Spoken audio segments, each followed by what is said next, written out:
Rais wa Jamhuri ya Muungano wa Tanzania Mheshimiwa Daktari Samia Suluhu Hassan anatarajiwa kuwa mgeni rasmi katika maadhimisho ya miaka 20 ya Chuo Kikuu cha Waislamu Morogoro mwezi Juni mwaka huu. Hamisi Suleiman na taarifa zaidi. Kuwa tuna mpango wa kufungua matawi ya chuo cha Waislamu hapa Dar es Salaam na katika mikoa mingine. Na nyinyi mpo katika mikoa yenu, labda huko ikipatikana ardhi ambayo tunaweza kuipata kama wakfu. Makamu mkuu wa chuo cha Waislamu Morogoro Profesa Musa Asad akizungumza na waandishi wa habari jijini Dar es Salaam amesema katika kipindi cha miaka 20 kumekuwa na mafanikio makubwa ya kitaaluma katika chuo hicho ambacho sasa kimekuja na mipango mikakati ya kukitanua katika mikoa mbalimbali hapa nchini. Kilele cha maadhimisho haya kitafanyika katika kitovu cha chuo ambacho ni Morogoro.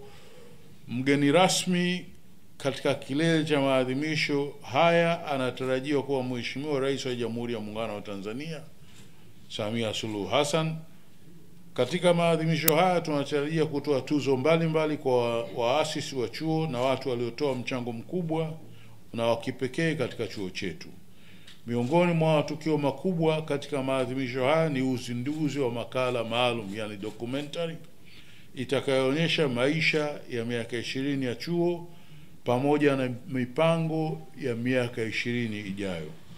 Mwenda Saidi Mwenda ni naibu katibu mkuu utawala na fedha ambaye amemwakilisha Mufti wa Tanzania Sheikh Abubakar Zuberi bin Ali Mbwana.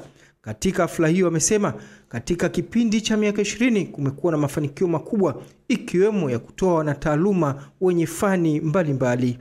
Tunawaalika rasmi wananchi wote kushiriki katika matukio mbalimbali ya kusherehekea miaka 20 ya kuanzishwa kwa chuo hiki ambayo kilele chake kitakuwa ni tarehe 20 mwezi wa 6 2025.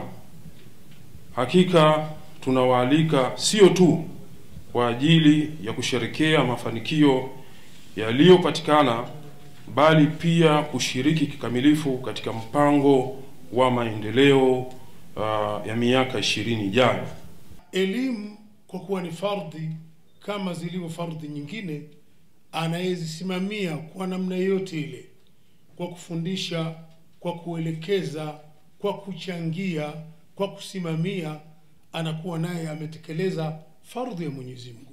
Mtume Muhammad sallallahu alaihi wasallam anasema, nifikishieni lau aya, nifikishieni ujumbe.